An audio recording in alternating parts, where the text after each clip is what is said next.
Olá, gente da Uneser. Aqui é o Roberto Malvese, Gogó, e estou gravando esse vídeo para o nosso debate, o nosso encontro virtual. Para quem não me conhece, eu entrei no seminário em 69, em janeiro de 69, no Santo Afonso, em Aparecida. Fiz o ensino médio, era da turma aí do Perdigão, do Zequinha, do Cunha, e nós fizemos ensino médio em Aparecida, no Santo Afonso. Depois fizemos a filosofia com os salesianos em Lorena. Foi a nossa a primeira turma que fez filosofia lá. Fizemos o noviciado, quem ainda estava, no Jardim Paulistano, em São Paulo. E depois ainda eu fiz a teologia no ITESP, em São Paulo. Fiz teologia completa. E aí, em janeiro de 80, eu vim morar na Bahia, na diocese de Juazeiro da Bahia. O bispo que era Dom José Rodrigues, bispo de Juazeiro da Bahia. Estava em construção a barragem de Sobradinho, era época do regime militar. Eu fui morar no interior da diocese, no município chamado Campo Alegre de Lourdes, na divisa com o Piauí. E aí fui conhecendo essa realidade, me envolvendo com essa realidade. Depois de alguns anos decidi que não ia me ordenar padre. Continuei no trabalho pastoral até hoje, sobretudo nas pastorais sociais da Diocese de Juazeiro, no Brasil, depois na América Latina e em alguns lugares do mundo também.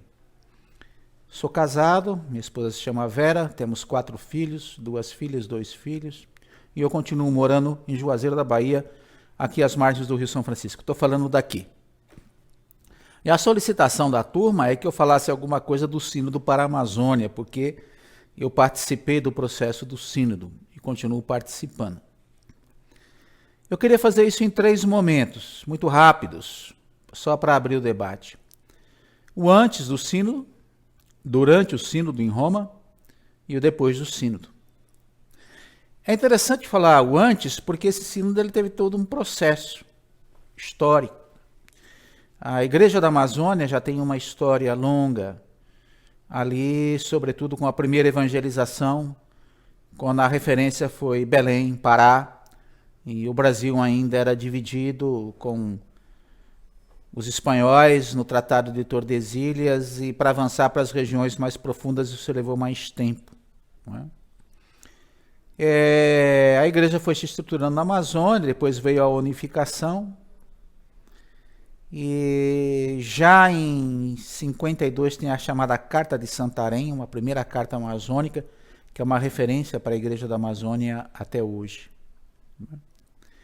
E depois, então, nos anos 70 do Brasil, surge aquela Igreja Profética da Amazônia. Você tem uma geração de bispos como Pedro Casaldáliga, Tomás Balduino, o Greque, na região do Acre, e pessoas, bispos, padres, né? O Josimo, e depois leigos, leigas, como é o caso de Chico Mendes. A pessoa que eu esqueci agora o nome dele, que está enterrada ao lado de Chico Mendes, foi assassinado antes do Chico, alguns dias antes, meses antes, lá em Chapuri, no Acre. Aí Josimo, Dorothy, todos os outros, né? Essa igreja que vai ajudar a modificar o rosto da igreja do Brasil, o rosto da igreja da América Latina e o rosto da igreja no mundo, né? E mais recentemente, então, embora já lá atrás Paulo VI tenha dito que aquela famosa frase que ainda orienta a igreja amazônica até hoje, Cristo aponta para a Amazônia. Francisco retoma essa frase de Paulo VI. Né? Então, em 2017, ele convoca o sínodo, e depois, logo então, em 2018, em janeiro de 2018, ele está em Puerto Maldonado, no Peru, no coração da Amazônia peruana, e ele disse que ali o sínodo começou. Né? Então, primeiro, o Sínodo para a Amazônia passa por um processo longo e ele abrange não só a Amazônia brasileira, mas os outros 8 países da Amazônia, com o Brasil 9. E para fazer o processo do Sínodo, então, ele exige que a Igreja da Amazônia faça um processo de preparação, de consulta ao povo, né? Mas a Igreja da Amazônia foi chamada para fazer esse processo. E ali então resulta nesse lema do Sínodo Amazônia, novos caminhos para a Igreja e para uma ecologia integral. Né? Uns anos antes tinha sido criada a Rede Eclesial Pan-Amazônica pelo CELAM, pela CNBB, pela Conferência dos Religiosos de América Latina e Caribe, pela Caritas. E eu já estava na equipe da Rede Eclesial Pan-Amazônica como assessor, como olho de fora. Né? E nós já estávamos fazendo um processo de 15 a 16 grandes seminários em toda a Amazônia para dialogar a realidade amazônica com a Laudato Si. E nesse contexto, então, Francisco chama a REPAM para conduzir o processo de consultas. Então, a REPAM vem um questionário de Roma, mas já elaborado com participação de gente da Amazônia e do Brasil, e esse questionário é aplicado na base, 87 mil pessoas participam, opinando que tipo de igreja que se quer para a Amazônia e como fazer a vivência de uma ecologia integral. É um processo longo, depois a REPAM vai sintetizar esses questionários. Ao mesmo tempo, Francisco dá um passo à frente, de repente ele exige também que cada diocese fizesse a sua consulta, cada paróquia fizesse a sua consulta, né? Então as dioceses também passam a fazer essa consulta, e elas então, essas sínteses são encaminhadas para Roma, é escolhida uma equipe com gente daqui, com gente de Roma, e eles fazem a síntese que vai resultar naquilo que era o instrumento de trabalho lá em Roma. Né? Era a fase preparatória. Bom, esse foi o processo de quase 2 anos, um processo difícil, um processo de muito entusiasmo, mas que já gerava resistências em muitos setores, não só na Amazônia, no Brasil e no mundo. Né? É uma coisa que a gente vai conversar um pouco melhor. Bom, então, em outubro do ano passado, em 2019, de 6 a 27 de outubro do ano passado, o sínodo é convocado para Roma. Muita gente pergunta por que não foi feito na Amazônia. Porque Francisco queria dizer que que o sínodo não era da Amazônia, ele era para a Amazônia, era um sínodo da Igreja Universal. E que os novos caminhos vislumbrados no sínodo para a Amazônia, para a Igreja da Amazônia, podia servir de referência para a Igreja Universal, para a Igreja do mundo inteiro. Então, em outubro do ano passado, um grupo é convidado para ir para Roma. Todos os bispos efetivos dos 9 países, os auxiliares também, e um grupo chamado de peritos e um grupo chamado de auditores. Os auditores, gente do povo, que podia participar do sínodo, falar, defender o que o povo queria, e os chamados peritos para ajudar mais a auxiliar no conteúdo, na elaboração do documento, né? Que tinha que ser afinado com o que o sínodo propunha. Eu fui convidado para ir para lá como um perito na questão da ecologia integral. A gente estava fazendo isso há muitos anos, e da água, particularmente, pela nossa questão da água aqui no Nordeste. E fomos para lá, então, em outubro do ano passado. Aí, então tem o durante o sínodo, que é esse segundo momento. Bom, aí eu tive um problema pessoal, particular, né? Eu fui para o sínodo teve a abertura no dia 6, se eu não me engano, era um domingo, teve uma missa na Basílica de São Pedro, e à tarde tinha a primeira reunião dos peritos, na Casa dos Jesuítas, que fica logo ao lado da Praça São Pedro. E eu fui para lá. E Dom Cláudio Rimes era o coordenador desse grupo. Então, quando nós nos sentamos para fazermos as apresentações, eu passei mal, né? Na verdade, eu tive um infarto ali naquela hora. Aí eu fui socorrido na emergência do Vaticano. Da emergência do Vaticano, eu fui para um hospital público de Roma e acabei ficando 10 dias internado, 7, 8 dias na UTI, porque acabei pegando pneumonia lá dentro. Foi dom de Deus que eu estou aqui falando com vocês, porque dizem os médicos lá da Itália que meu infarto foi extremamente grave e que eu só não morri e não fiquei com sequelas graves até hoje, porque eu fui socorrido de imediato. Então todo mundo depois me dizia que isso na verdade tinha sido a bênção de Deus, a proteção de Deus, que eu tive sorte de ter esse infarto lá em Roma e não aqui no Brasil. Essa é outra coisa. Mas aí eu fiquei prejudicado na minha participação no sínodo, evidentemente, né? Pude sair depois de 10 dias, e embora liberado para ir para as atividades do sínodo, eu não tinha muita condição de ir. Mas eu ficava numa casa onde tinha mais de 50 sinodais brasileiros e alguns da América Latina, e nós nos encontrávamos todo dia na hora do almoço e na hora da janta. Então a conjuntura rolava ali, né? E eu, como era do grupo de peritos, eu não podia falar em público, porque os peritos não podiam falar em público, e eu podia aportar minhas contribuições via WhatsApp mesmo para o grupo, e o pessoal colocava no debate as questões lá que me pertenciam. Mas então, durante o sínodo funcionava assim, ele tinha 2 sessões por dia, praticamente nas primeiros 15 dias, nas primeiras 2 semanas, né? Depois ele tinha um momento que era a grande plenária, onde todo mundo estava junto, onde a temática era posta, com palestrantes, e o pessoal emitia a opinião sobre aquele assunto ali. Depois se formava grupos, lá nos grupos então a palavra era livre para todo mundo, e aí depois se recolhia isso novamente. E tinha uma equipe de redação que ia recolhendo todo esse debate para elaborar então depois aquilo que era o documento resultante do sínodo. Mas as mesmas resistências que a gente tinha antes começaram a aparecer no sínodo e fora do sínodo também, não é? Um grupo da direita internacional, comandado inclusive por Steve Bannon, chegaram a montar um grande escritório em Roma. Depois eles não resistiram, saíram, mas enviaram jornalistas que estavam lá todos os dias e começaram a tecer críticas severas ao sínodo. A principal crítica que se tecia ao sínodo é que o sínodo queria acabar com o celibato do clerical, com o celibato dos padres, né?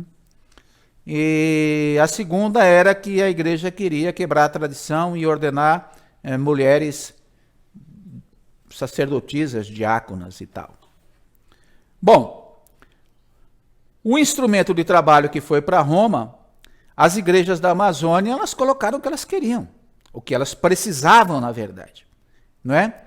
Então, no caminho de uma ecologia integral, o respeito pela floresta em pé, o respeito pelos povos indígenas, por seus territórios, o respeito pelas águas, né?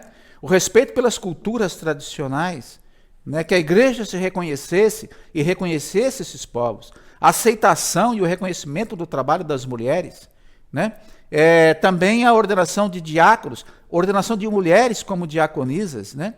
E a reivindicação fundamental que nessas imensas comunidades e distantes comunidades da Amazônia, onde o padre só chega uma vez cada 2 anos, cada 3 anos, aqui em Juazeiro da Bahia nós temos comunidades que só vê o padre uma vez por ano, que alguém da comunidade, um homem lá, casado, pudesse celebrar a Eucaristia com sua comunidade.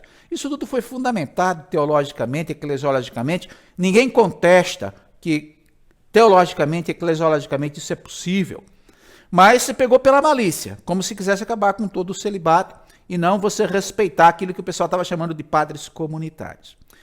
E também a questão da ecologia, do respeito pela natureza, os interessados no agronegócio, os interessados nas mineradoras, nas minerações, esse pessoal estava a todo momento contestando o que ia sendo conversado ali.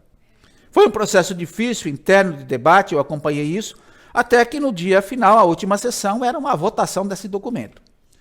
E chegou a se ter muito medo do que vinha nesse documento final, chegou a ter reação, tem coisas internas que a gente não pode dizer, mas o fato final é que na sexta-feira de noite, na véspera da votação lá no sínodo, eu tive num grupo de uns 25 ou 26 bispos, e eu estava lá também com mais uns 2 ou 3 leigos, o documento foi lido, e nós concordamos que aquilo que estava escrito ali estava muito bom, né? As decisões estavam contempladas. Então, no dia seguinte, lá em Roma, teve a leitura do número por número do documento, na grande plenária. Eu tinha ido uns 2 dias antes lá, porque me levaram para encontrar com Francisco, junto com a minha família, que tinha ido me encontrar lá, né? Ele ele na abertura do sínodo, quando ele soube que eu tinha ficado doente, ele pediu oração por mim, que estava hospitalizado, tá? Eu fui lá também agradecer, porque ele vinha e conversava com a gente o tempo inteiro. Tomava cafezinho, ele tomava o chimarrão que ele gosta, o lanche, pegava a fila, né? Papa Francisco é um caso à parte de simplicidade de pessoa, de valorização das pessoas, de enxergar o outro, enxergar os outros, né? Então o pessoal gosta muito dele por conta dessa simplicidade. Embora tenha gente que não goste exatamente por isso, né? Gente que gostaria de ver aquela figura distante, longe, né? Aquele príncipe, né? Aquela pessoa inacessível, para que ele desse noção de poder, noção de autoridade, né?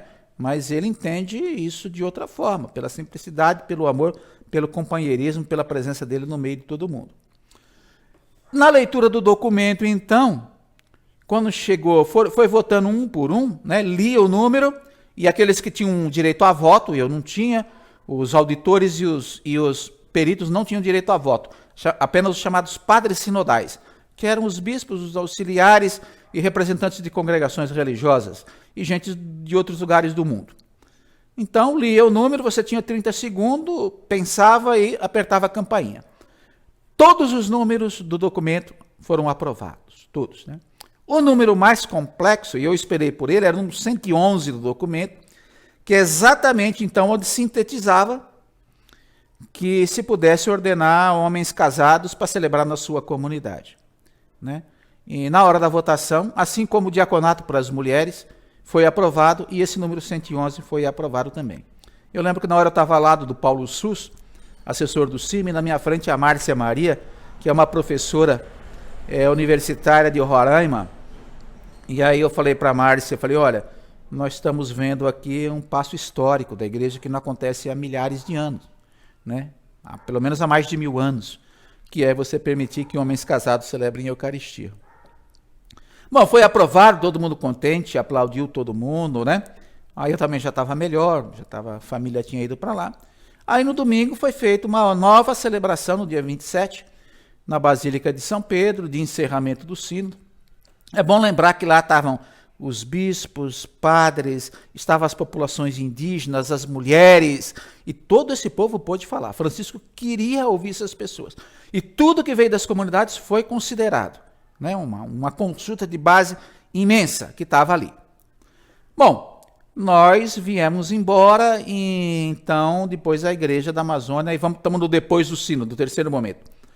No depois, esperamos sair o documento foi publicado pelo Vaticano, tal qual foi aprovado pelos padres sinodais, com esse título, né? A Amazônia, novos caminhos para a Igreja e para uma ecologia integral. As reações a gente sabe, né? Por conta desse número 111, a chamada à direita, eu tenho um pouco de dúvida essa terminologia dentro da igreja. Eu vejo ali no grupo da Uneser que isso aparece, e isso é muito pouco para entender as posturas dentro da igreja. Mas, basicamente, você tinha o pessoal que pensa numa igreja mais sinodal, mais na horizontal, mais paulina, né, nos ministérios, no reconhecimento dos ministérios de todos, e você tem o pessoal que é mais a igreja hierarquizada de comandos, né, e de executores dessas coisas. Então veio toda a reação novamente. A igreja, Francisco quer acabar com o celibato, quer que as mulheres tenham uma tarefa que, biblicamente e tal, embora isso não tenha fundamento bíblico, a igreja desde o começo excluiu, né? E fora as acusações gratuitas, comunismo de igrejas, essas bobagens que a gente está cansado de ver nesses tempos atuais nesse país, né? Então nós voltamos para o Brasil, cada um voltou para a sua pátria, para o seu lugar, e no dia final lá, então, Francisco falou assim, eu provavelmente vou escrever uma exortação, embora não seja necessária. Ele citou isso. Ele falou, não seja necessária, mas eu vou pensar. Depois ficou decidido que ele ia escrever uma exortação, que é o terceiro documento, vamos dizer assim. Primeiro tinha o instrumento de trabalho, depois tem o documento então decidido pelos padres sinodais, que ele aprovou também, ele estava presente ali na hora, e depois então ele lança a exortação chamada Querida Amazônia. Quando saiu o nosso documento, todo mundo estava contente. O que a Igreja da Amazônia propôs foi conseguido, né? A Igreja vai dar passos à frente. E o pessoal de outros países já começou a dizer, isso serve de referência para a igreja da Amazônia, vai servir de referência para a igreja da gente também, né? E só que aí, na questão, quando sai a querida Amazônia, na questão da ecologia integral, estava tudo confirmado. Porque no nosso documento do sínodo, o documento foi escrito em forma de conversões, não é? Ele fala em várias conversões. A conversão integral de todas as dimensões da vida, não é? A conversão pastoral da igreja na Amazônia e de toda a igreja. A conversão cultural, que é extremamente fantástica, eu achei a mais importante de todas, porque fala em valorizar as teologias índias, em ouvir as culturas dos povos, se colocar no lugar do outro, né? É uma coisa fantástica o que está escrito ali. Uma conversão cultural, uma conversão ecológica, toda a questão da conversão ecológica que já está na Laudato Si, e uma conversão sinodal. São Francisco é apaixonado por essa expressão. Ele acha que a igreja é um conjunto, é uma caminhada de todos e de todas, não é obra de alguns e sem ter privilégios, que os vários serviços não devem nos separar, não devem gerar uma distinção de ordem social, sobretudo, dentro da igreja, né? E aí, no querido Amazônia, ele traz isso em forma de sonhos, que é uma linguagem surpreendente, porque sonho é uma linguagem metafórica, sonho é uma linguagem poética, aberta. Quando você fala em sonho, você pode imaginar o que você quer imaginar, né? Ele fala num sonho social, num sonho cultural, num sonho ecológico, num sonho eclesial. É, de alguma forma, aquelas conversões em forma de sonho. Só que ele não traz receita pronta, né? Como Papa, e eu fico imaginando se fosse outro Papa, ele ia dizer assim, bom, a doutrina da igreja milenarmente é assim, né? A doutrina social da igreja fala em dignidade do ser humano, bem comum, solidariedade, subsidiariedade. Então que a igreja seja solidária, seja subsidiária, respeite a dignidade da pessoa humana. Enfim, passava a receita. Esse tipo de receita que responde a tudo, mas não modifica nada, porque é o repeteco do que já está conversado, do que já está escrito em outros documentos. Então ele traz sonhos. E aí ele dizia muito claramente, não peçam solução para mim. Eu não tenho solução. Vocês que estão no lugar, vocês é que têm que buscar as soluções e os caminhos. Então, esse é o caminho desenhado, né? Esse é o caminho desenhado. Uma igreja que vai ter que buscar caminhos para construir o seu sonho cultural, o seu sonho ecológico, o seu sonho sinodal, o seu sonho eclesial. As suas conversões, né? Bom, quando a gente chegou na rede eclesial panamazônica, nós começamos a desenhar como seria essa volta às bases. Fomos interrompidos pelo Covid, estamos fazendo muita coisa do ponto de vista virtual, mas evidentemente está limitado. Ao mesmo tempo, foi criada já um organismo eclesial chamado Conferência Eclesial da Amazônia, não é uma conferência episcopal, que vai ser a organizadora desse processo do ponto de vista do episcopado. É o que está aberto, é um processo, é uma caminhada.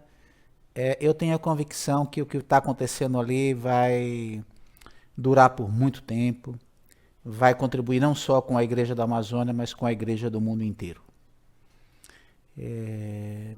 Tenho uma convicção que a ação do Espírito está agindo ali. Acho que isso é importante aqui para a gente começar o nosso debate.